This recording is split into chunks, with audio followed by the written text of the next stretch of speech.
Vous écoutez Devoir d'enquête, tiré à vue, les confessions d'un gangster, deuxième partie. La journaliste Alessandra D'Angelo connaît bien le passé du truand de Châtelet. Elle lui a consacré un livre. Il ne veut pas travailler, il ne veut pas avoir une vie comme tout le monde. Et c'est là qu'il organise avec un employé de banque qui travaille dans une banque. Alors c'était à Montigny-le-Tilleul. Il organise un faux hold-up. Le plan de Jean-Claude Desfaits est simple. Il entrera dans la banque arme au poing. Son complice au guichet ne résistera pas et lui donnera les 3 millions de francs contenus dans les coffres. Les deux hommes se partageront ensuite le butin, puis dénonceront une bande rivale. Si tout se déroule comme prévu, bingo! Mais le projet va capoter. L'employé de banque, pris de remords, rentre dans un commissariat de police pour annoncer ce qu'il prépare comme méfait.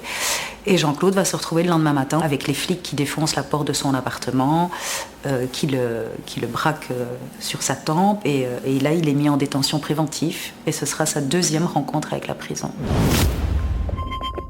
Jean-Claude Desfaits n'assistera pas à son procès.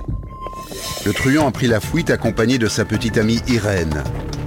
Absent du tribunal, le prévenu écopera de 6 ans de prison pour le hold-up raté de Montigny-le-Tilleul.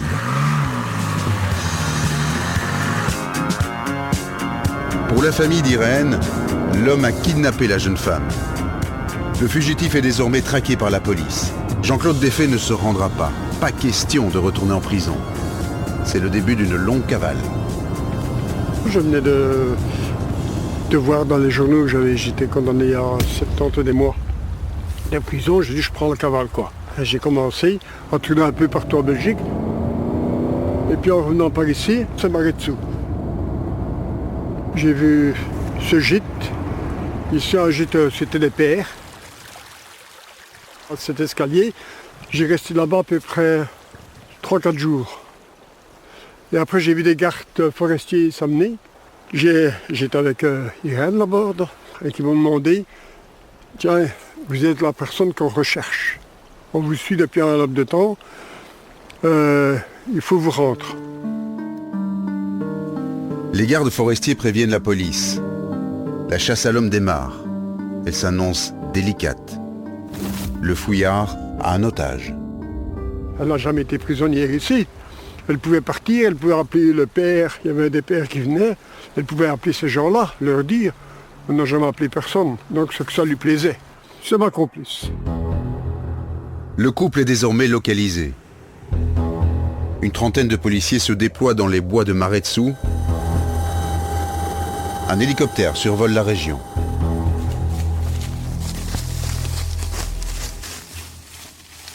On a traversé le cours d'eau. Je me suis enfoncé dans tous ces bois. La grosse cavale a commencé d'ici.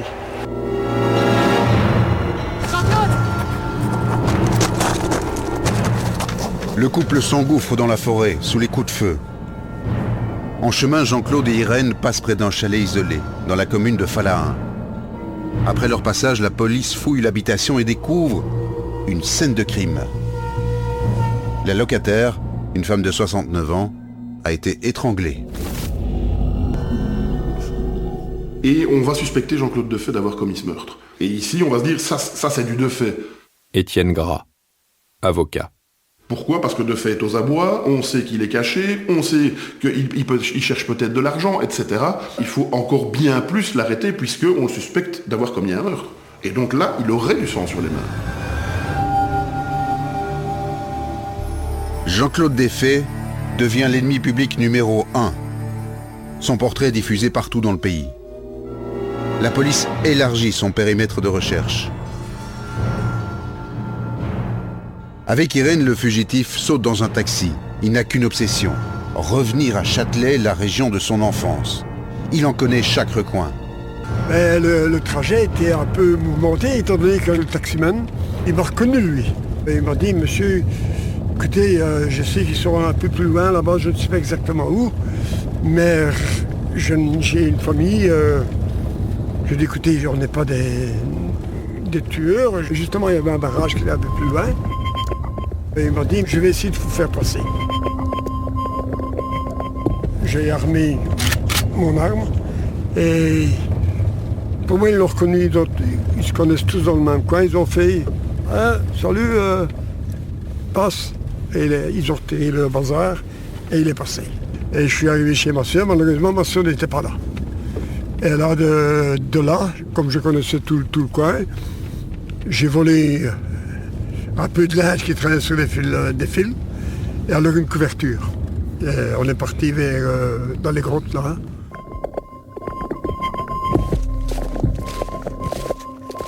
Après une cavale de Maretsu, après une poursuite où il y a eu pas mal de coups de feu tirés, je dis qu'il n'y a qu'une solution, c'est de revenir ici où je connais le mieux, les grottes. Et je suis venu me planquer parce qu'en étant gamin, je jouais beaucoup dans toutes ces grottes.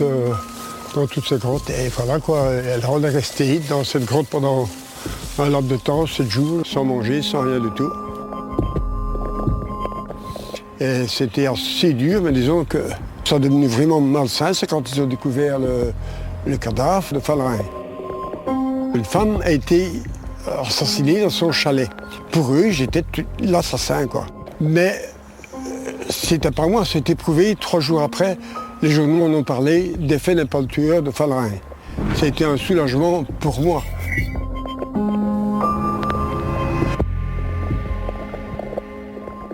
Dans la grotte, j'étais pas seul. J'étais avec Irène. Elle ne disait rien, parlait pas. Ça a été, pour ainsi dire, on ne parlait pas. Parce que nous, quotidien ici, elle se passe à rien faire, à ruminer, à se demander ce que j'allais devenir.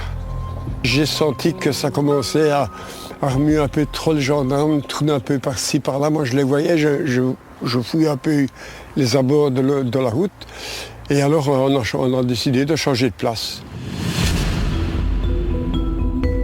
L'instinct du fugitif ne le trompe pas. Les forces de l'ordre n'ont jamais été aussi proches. Nous sommes partis à une grande fabrique de métallurgique et tout ça. C'est là qu'il y a eu le gros accrochage. Irène et Jean-Claude passent quelques jours dans l'usine désaffectée. Le matin du 9 juillet 1973, ils sont réveillés par des cris d'enfants. L'étau se resserre.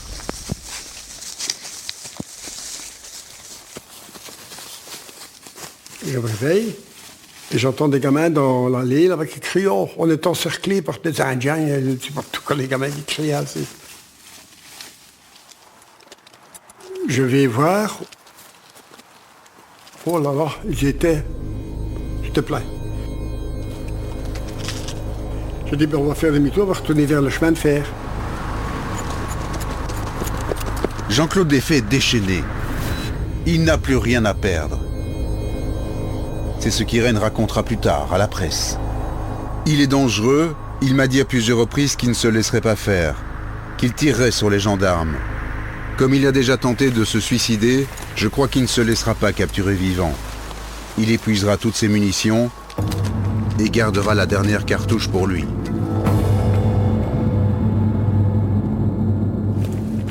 Après que j'ai vu que j'étais encerclé, là j'ai dit à Irène, tiens, je connais l'autre sortie, on va cavaler par là.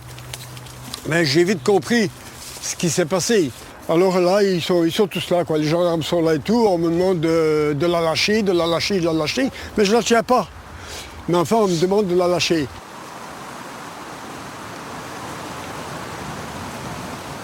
Et là, je dis, qu'est-ce que tu as fait, tu m'as balancé. Elle ne m'a pas répondu rien du tout, elle s'est laissée tomber. Parce qu'ils ont crié, tombe, laisse-toi tomber.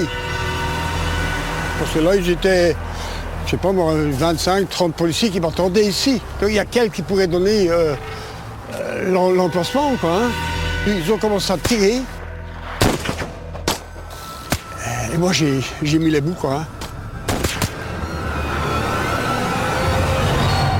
J'ai couru jusqu'ici. J'ai vu une panoplie de gendarmes et tout ça.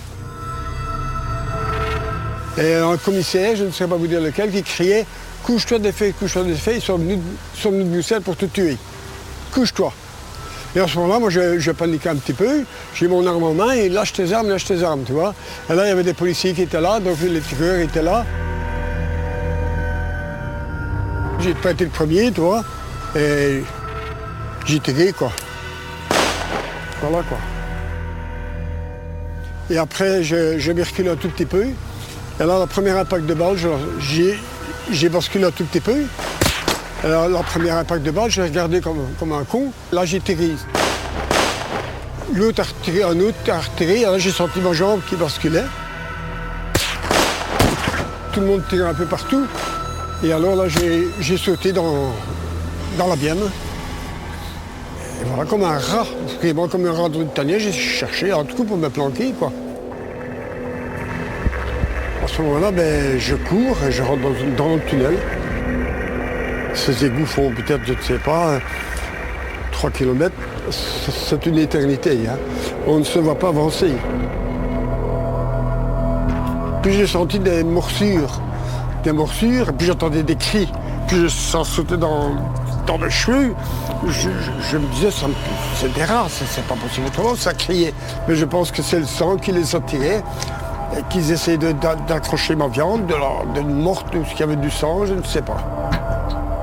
Quand j'ai vu le ciel, j'ai dit, le canal ne peut être qu'au bout. Ça, c'est la sortie de la Bienne. Puis je me dirige vers l'eau de la Sarre, chez ma grand-mère, qui est à Bourdelle encore là-bas. Puis si j'arrive chez ma grand-mère, je suis sauvé. Et mon grand-père m'a dit, écoute, gamin, il faut 30, tu vas mourir. Et ma grand-mère a dit ainsi, gamin ne se rendra jamais. Vaut mieux mourir. Elle sera dramée. Allez, Clémentine, le gamin est à bout de course, laisse-le, il ne partira pas. Téléphone après, tu sais qui, une voiture qui va venir le chercher. On connaît un docteur à Bruxelles, ne te tracasse pas, tout de suite. Et à ce moment-là, ma grand-mère, elle était une tyrannie à un gamin. Elle était dans son meuble, où elle mettait son argent et ses bijoux et tout ça. Et alors, elle a sorti un P38, là.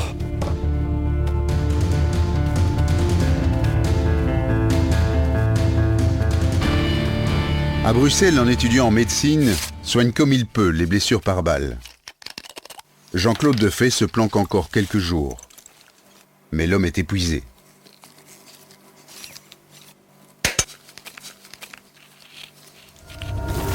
Son père appelle la police et la presse.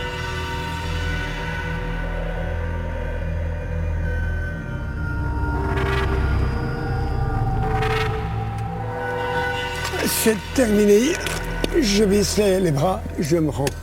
Et le commissaire, un des commissaires me dit, Jean-Claude, ne fais pas de bêtises, ils sont là pour te tuer. Et avec cette solution-là, c'était de me rendre ou alors ils m'auraient eu quand même, hein, on n'est pas... Je suis pas Rambo, hein, donc on m'aurait eu, quoi. De toute façon, d'une manière ou d'une autre, j'allais mourir, quoi. C'est la fin de 3 mois d'une cavale rocambolesque. La suite l'est beaucoup moins. Jean-Claude Defay retourne en prison pour 5 ans. C'est le revers de la médaille de la vie d'aventure du bandit. Vous rentrez, c'est une porte avec une grosse clé. Et là, je me retrouve là-bas avec une table, 2 chaises, un petit lit de camp, une petite armoire, 2 pots à terre que je devais sortir le matin.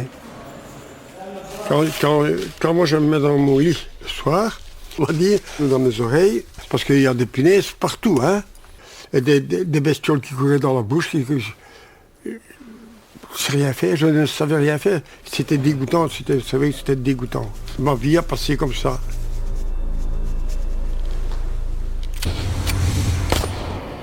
Après 5 ans sous les verrous, Jean-Claude Defay est libéré. Il rentre chez lui. À Châtelet, vous vous trouvez dans ma ville, rue Franche-Chambre. Comme on a dit, j'étais un petit pacha quoi, dans le système. Hein. Dans le quartier, d'autres caïds ont pris sa place. Jean-Claude Defay fait savoir qu'il est de retour. C'était en Mercedes, parce que je voulais beaucoup en Mercedes. Là, j'ai ouvert la vitre, j'ai sorti la Sten et j'ai tiré une rafale de mitraillette dans le bas de la façade ici, sans blesser personne. Voilà, il fallait mettre de l'ordre dans les choses, quoi. Hein. Et j'en ai mis un petit peu là-bas. Et après, il ne s'est plus rien passé. Tout a bien été. Au contraire, j'ai été reprendre un verre chez eux. Il aurait pu devenir quelqu'un de vraiment dangereux et faire vraiment des choses encore plus graves, mais il y a cette fameuse rencontre qui va tout changer. Étienne Gras, avocat. Qui est la rencontre avec Jocelyne, qui va être probablement la première personne dans sa vie à le recadrer. Et qui va faire en sorte que Jean-Claude va remettre les pieds sur terre, parce qu'il a en face de lui quelqu'un qui les a les deux pieds sur terre bien posés, et qui va le recadrer, et justement lui faire se rendre compte que c'est peut-être pas ça la vie. Aujourd'hui, Jocelyne partage toujours la vie de Jean-Claude. Elle ne souhaite pas être reconnue. Je suis tombée amoureuse, lui aussi, et voilà. Et en 80, on a décidé de faire notre vie ensemble.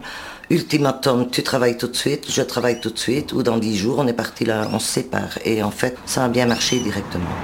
Je voulais d'abord faire un peu notre vie ensemble et être sûr que son passé ne reviendrait pas. Moi, pour moi, il fallait quitter Châtelet. C'était le seul moyen qu'il ne revoie pas ses anciennes connaissances, qu'il ne retombe pas dans ses bêtises, parce que Châtelet, pour lui, c'était pas bon du tout. Du tout. Il avait trop de connaissances pas bonnes pour lui en fait. Le couple part vivre en Flandre, à Alost. Loin de Châtelet, Jocelyne et Jean-Claude mènent une vie normale, tranquille.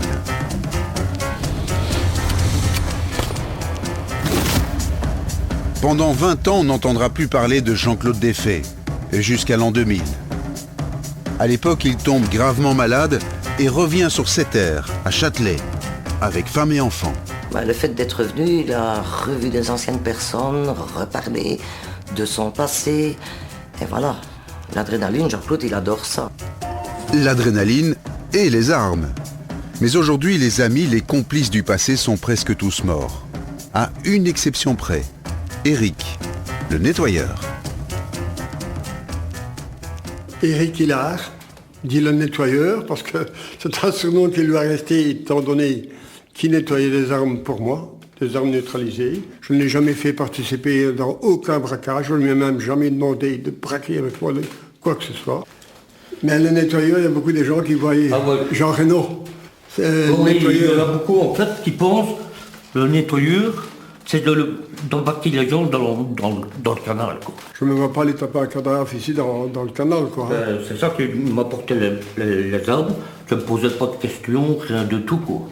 Et comme il allait de temps en temps aussi à la bourse aux armes, donc il m'apportait ça, j'avais bien de nettoyer. Je passais des heures là-dessus. En 2000, la police soupçonne Jean-Claude Desfaix d'avoir replongé dans ces trafics. L'homme est rattrapé par son passé, l'époque où il était capable de trouver n'importe quelle arme.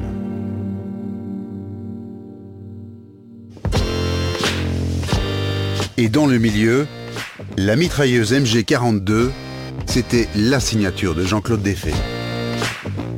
De par le type d'arme qu'on lui reproche de vendre, on va raccrocher cela à toute une série de braquages, de fourgons, de grands magasins qui vont être commis dans le nord de la France. Et on utilise une mitrailleuse MG42.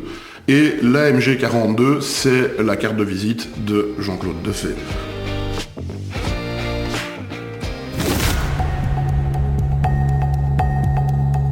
Les faits se passent en l'an 2000.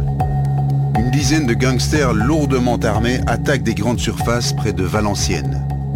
Ils portent des masques. Pour la police, derrière celui d'Arnold Schwarzenegger, c'est Jean-Claude Desfaix.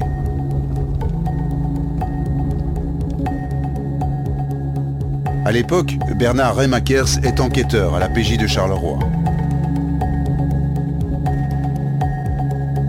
Il a passé 25 ans de sa vie à lutter contre le banditisme. Lorsqu'on retrouve les masques de carnaval que les truands ont apposés sur leur visage pour garantir leur anonymat le plus absolu, on retrouve l'ADN de Jean-Claude Desfaix, de M. Desfaix. dans un des masques. Ce fameux masque de Charles Schwarzenegger, là, que j'avais été acheté pour des amis. Donc j'avais été acheter ça pour des amis. Et alors, moi je pensais que c'était pour un carnaval. Et comme je les ai essayés chez le marchand, mon ADN est resté dedans. Et en même temps, ce jour-là, j'ai porté une mitrailleuse chez eux, neutralisée, et ils l'ont mis en route par là. Et puis tout m'est retombé sur la patate, quoi. En 2000, l'ancien truand découvre à ses dépens que les moyens techniques de la police ont bien changé en 30 ans. Depuis quelques années, Bernard Remakers et ses collègues peuvent identifier des criminels grâce à l'analyse des traces ADN laissées sur des pièces à conviction. Et dans cette affaire, aucun doute, l'ADN de Jean-Claude Desfaits est bel et bien présent dans ce fameux masque.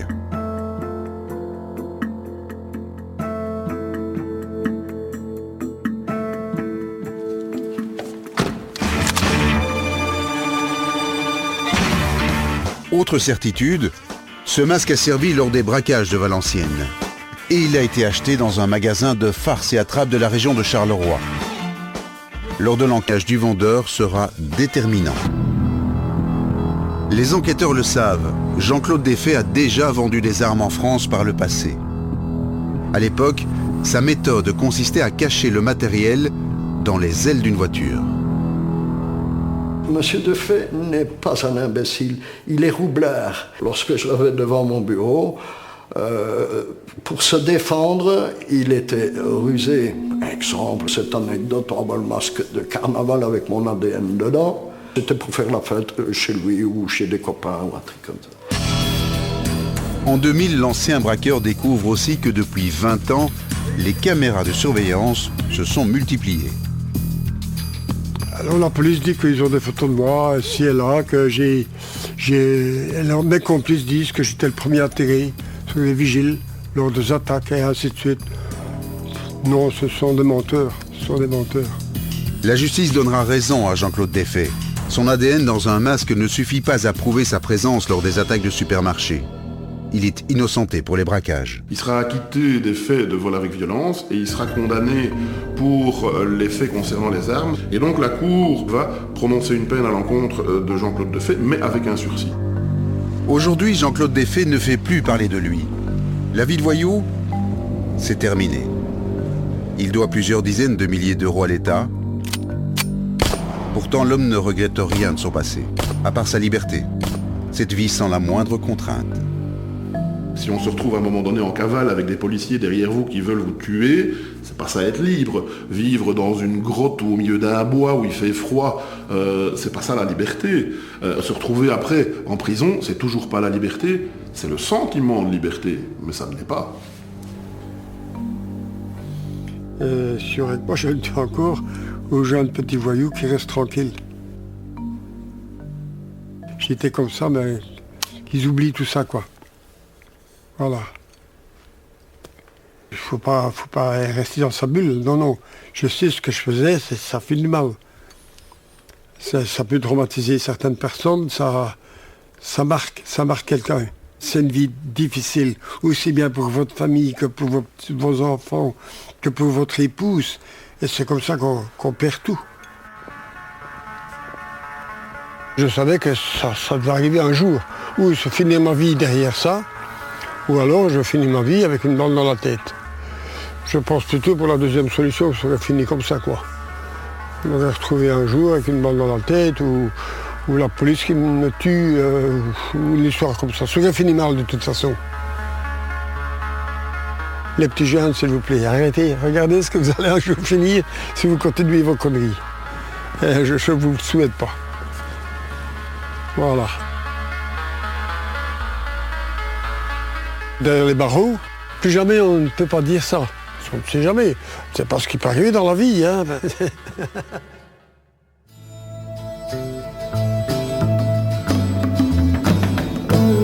Vous venez d'écouter Devoir d'enquête.